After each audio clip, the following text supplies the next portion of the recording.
നിങ്ങൾക്കൊക്കെ വേണമെങ്കിൽ 90 വയസ്സിലും ജെൻസി ആവാം, ന്യൂജൻ പക്ഷേ നിങ്ങൾക്ക് വേണമെങ്കിൽ 18 വയസ്സ് ഉള്ള കുട്ടികൾ ബബ്ബബ്ബ സിനിമ പോയി കണ്ട് അത് ഗംഭീരമാണെന്ന് ആഘോഷിക്കുമ്പോൾ അതിലെ സ്ത്രീ വിരുദ്ധത തിരിച്ചറിയാൻ നിങ്ങൾക്ക് സാധിക്കുന്നില്ല എങ്കിൽ സ്ത്രീകളെ ഒരു വണ്ടിയിൽ പോയിട്ടുള്ള രംഗത്തിലൊക്കെ അതൊക്കെ ആഘോഷിക്കുന്ന കുട്ടികളുണ്ടെങ്കിൽ നിങ്ങൾ പഴയ തലമുറ തന്നെയാണ്. അല്ലെങ്കിൽ കാഴ്ചപ്പാടുകൾ കൊണ്ട് ഒരിക്കലും നവീകരിക്കാത്ത ആ 17-ാം നൂറ്റാണ്ടിൽ നിന്ന് ഇങ്ങോട്ട് വണ്ടി കിട്ടാത്ത മനുഷ്യർ തന്നെയാണ് നിങ്ങൾ.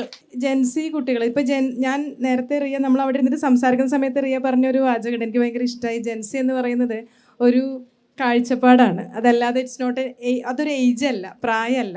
എനിക്ക് നിങ്ങൾക്കൊക്കെ വേണമെങ്കിൽ 90 വയസ്സിലും ജെൻസി ആവാം, ന്യൂജൻ പക്ഷേ നിങ്ങൾക്ക് വേണമെങ്കിൽ 18 വയസ്സ് ഉള്ള കുട്ടികൾ ബബ്ബബ്ബ സിനിമ പോയി കണ്ട് അത് ഗംഭീരമാണെന്ന് ആഘോഷിക്കുമ്പോൾ അതിലെ സ്ത്രീ വിരുദ്ധത തിരിച്ചറിയാൻ നിങ്ങൾക്ക് സാധിക്കുന്നില്ല എങ്കിൽ സ്ത്രീകളെ ഒരു വണ്ടിയിൽ പോയിട്ടുള്ള രംഗത്തിലൊക്കെ അതൊക്കെ ആഘോഷിക്കുന്ന കുട്ടികളുണ്ടെങ്കിൽ നിങ്ങൾ പഴയ തലമുറ തന്നെയാണ്. അല്ലെങ്കിൽ കാഴ്ചപ്പാടുകൾ കൊണ്ട് ഒരിക്കലും നവീകരിക്കാത്ത ആ 17-ാം നൂറ്റാണ്ടിൽ നിന്ന് ഇങ്ങോട്ട് വണ്ടി കിട്ടാത്ത മനുഷ്യർ തന്നെയാണ് നിങ്ങൾ എന്നേ അതിൽ പറയാനുള്ളൂ. അപ്പോൾ കാഴ്ചപ്പാടുകളൊക്കെ പുതിയ സിനിമയിൽ കുറേ കൂടി ജെൻഡർ കാഴ്ചപ്പാടുകൾ മാറുന്നുണ്ട്. അപ്പോൾ പഴയ നമ്മളൊക്കെ ആഘോഷിച്ചിട്ടുള്ള ഞങ്ങളുടെയൊക്കെ ഒരു കാലഘട്ടം ആഘോഷിച്ചിട്ടുള്ള സിനിമകൾ, ഇപ്പോൾ ചാന്തുപൊട്ട് പോലെ ഒരു സിനിമ ഇപ്പോൾ കാണുന്ന സമയത്ത് അതിലെ പല തമാശകൾ അതിക്രൂരാണ് എന്ന് നമുക്ക് തിരിച്ചറിയാനായിട്ട് സാധിക്കുന്നുണ്ട്. പക്ഷേ ഇതേ ഞങ്ങൾ തന്നെ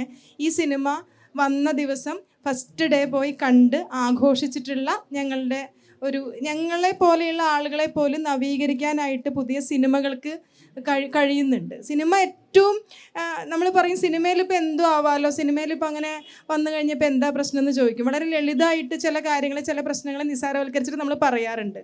സിനിമ ഏറ്റവും അധികം ഒരു പുസ്തകം വായിക്കുന്ന ആളും സിനിമ കാണുന്ന ആളും ഒന്നല്ല.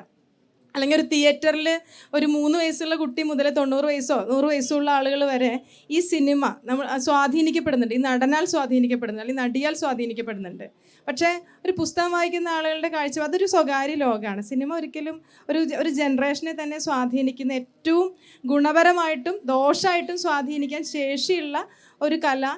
അത് ഏറ്റവും പോസിറ്റീവായിട്ട് തന്നെ വരട്ടെ എന്നൊരു ആഗ്രഹം എനിക്കുണ്ട്.